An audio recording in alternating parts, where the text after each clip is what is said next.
పంచ్లు మధ్య మధ్యలో సెటైర్లు అప్పుడప్పుడు చిన్న చిన్న జోక్లు తిరుపతి మీటింగ్లో పక్క పొలిటికల్ స్క్రిప్ట్తో రక్తిగట్టించారు జనసేనాని. కేంద్ర రాష్ట్ర ప్రభుత్వాలని కాకుండా ప్రతిపక్షంలో ఉన్న వాళ్ళ మీద కూడా పంచులు వేశారు పవన్. ఇక స్పెషల్ స్టేటస్ మీద స్ట్రైట్ అటాక్ ఒకసారి చూద్దాం.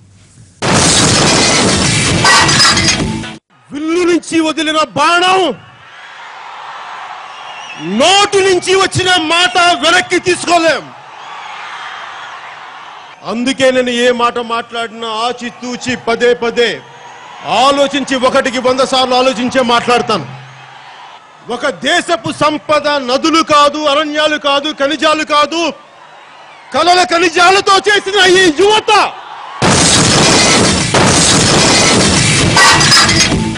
నాకు సినిమాల మీద వ్యామోహం లేదు, కానీ సమాజం మీద, దేశం మీద వ్యామోహం ఉంది, వ్యధ ఉంది, బాధ ఉంది. దేనికి? వర్తమాన రాజకీయ నాయకులు యువతకి మేలు చేయలేకపోతే నాకు చాలా బాధ కలుగుతుంది. రాష్ట్రాన్ని అడ్డగోలుగా విడగొట్టి స్పెషల్ స్టేటస్ ఇస్తామని చెప్పి ఇప్పటిదాకా ఇవ్వకుండా తాత్సారాలు చేసిన కేంద్ర ప్రభుత్వాన్ని మీద నాకు కొన్ని అడగాల్సినవి ఉన్నాయి, తేల్చుకోవాల్సినవి ఉన్నాయి. ఎందుకు తిరుపతిలోనే మాట్లాడాలి? వేరే ఊర్లో మాట్లాడొచ్చు కదా. ఎందుకు? ఆ రోజున మేము మొదటి మీటింగ్ పెట్టింది ముఖ్యమంత్రిగా చంద్రబాబు గారు కానీ, ప్రధానమంత్రి నరేంద్ర మోదీ గారు కానీ, నేను కానీ మొట్టమొదటిగా స్టార్ట్ చేసింది తిరుపతిలో. అందుకే తిరుపతిలోనే మాట్లాడడానికి నేను నిర్ణయించుకున్నాను.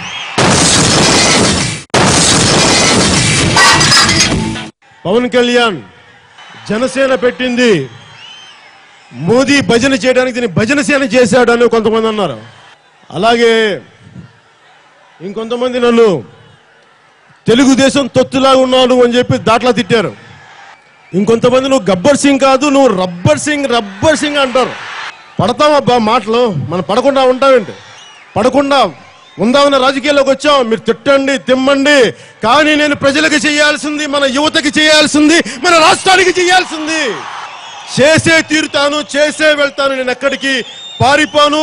ఆవిర్భావ సభలో కూడా చెప్పాను, 25 సంవత్సరాలు నా జీవితాన్ని నా రాష్ట్రం కోసం, నా దేశ శ్రేయస్సు కోసం అంకితం చేస్తాను.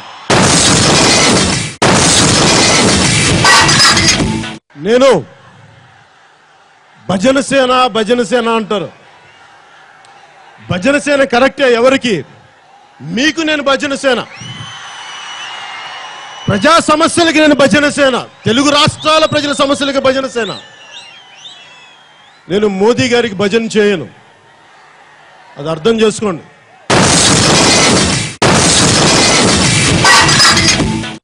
నేను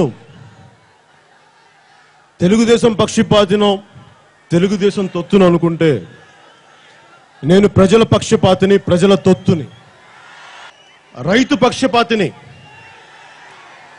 ఆడబిడ్డల పక్షపాతిని, అక్క చెల్లెళ్ళ పక్షపాతిని. అంతేగాని నేను ఏ ఒక్క పార్టీకో, ఏ ఒక్క వ్యక్తులకో నేను నా జీవితాన్ని ఇవ్వను.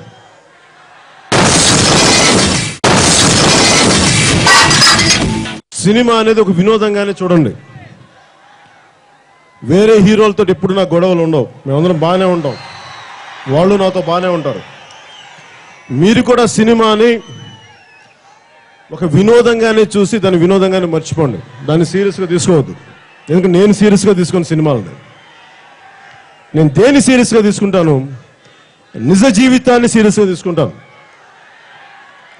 నిజ జీవితంలో సమస్యలను సీరియస్గా తీసుకుంటాను. నిజానికి సినిమాల్లో మేము నాతో సహా ఏ హీరో చేసినా కానీ అది నిజ జీవితానికి సంబంధించింది కాదు, సినిమాకి సంబంధించింది అన్నమాట మీరు గుర్తుపెట్టుకోండి.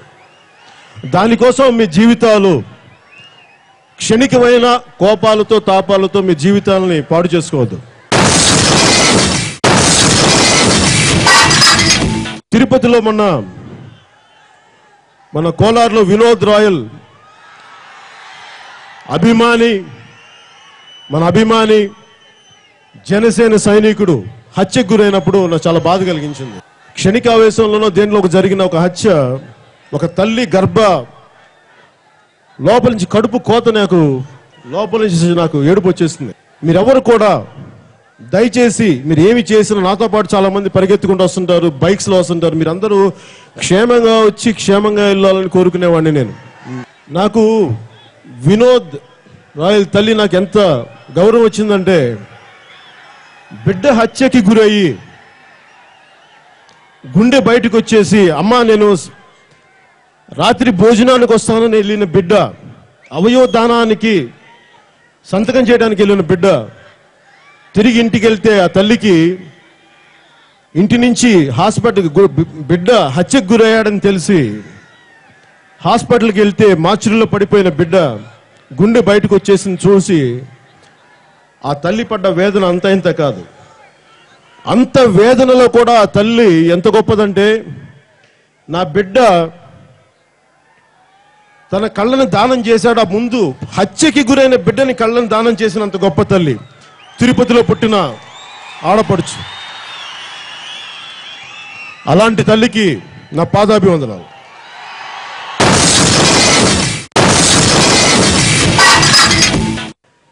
ఇప్పుడు మీరందరూ నాకు ఏ కులమో ఏ మతమో ఎక్కడి నుంచి వచ్చారో నాకేం తెలుసు. మనది ఒకటే కులం, మానవతా కులం, మానవతా మతం, మానవతా ప్రాంతం. కానీ సడన్ గా కొద్దిగా తెలుగుదేశం ప్రభుత్వం విధి విధానాలను 2 సార్లు అడిగాను.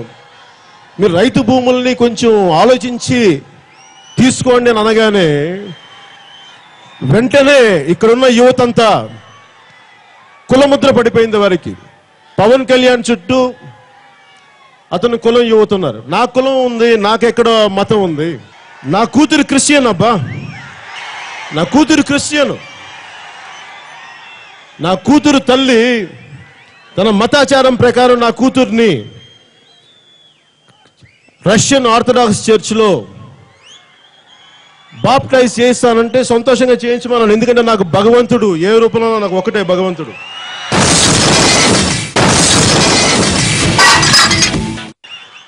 నేను పుట్టింది హిందూ ధర్మంలో పుట్టాను, హిందూ మతంలో పుట్టాను, హిందూని పూజిస్తాను. నా కూతురు క్రిస్టియానిటీని పుట్టింది, జీసస్ని పూజిస్తుంది. నాకు దానివల్ల ఏం తేడా లేదు, ఏం ఫరక్ పడదు నాకు. ఎందుకంటే సర్వ మతాలు నాకు ఒకటే, సర్వ కులాలు ఒకటే, సర్వ ప్రాంతాలు నాకు ఒకటే. అలాంటి నాకు కులం, మతం, ప్రాంతం అంటగడితే అరికాల నుంచి తలెత్తి దాకా నాకు కోపం వస్తుంది. మీరు నన్ను ఏదైనా నండి, కానీ నాకు కులం కానీ మతం కానీ ప్రాంతం చేస్తే నేను వేరే వ్యక్తిని. మోదీ గారు ప్రమాణ స్వీకారం చేశాక ఒక 4 నెలల తర్వాత అనుకుంటా హైదరాబాద్కి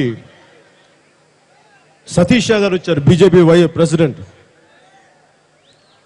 ఆయన వచ్చి నన్ను అడిగారు, హైదరాబాద్లోని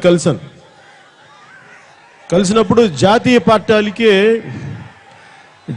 పార్టీలకే భవిష్యత్తు ఉంది దేశంలో, ప్రాంతీయ పార్టీలకి భవిష్యత్తు లేదు, అందుకే నువ్వు పనిచేయి, నువ్వు భారతీయ జనతా పార్టీలోకి వచ్చేసి అని అడిగారు, నన్ను ఆహ్వానించారు. నేనేం చెప్పుంటాను సమాధానం మీరు చెప్తారా? ఏం చెప్పుంటాను?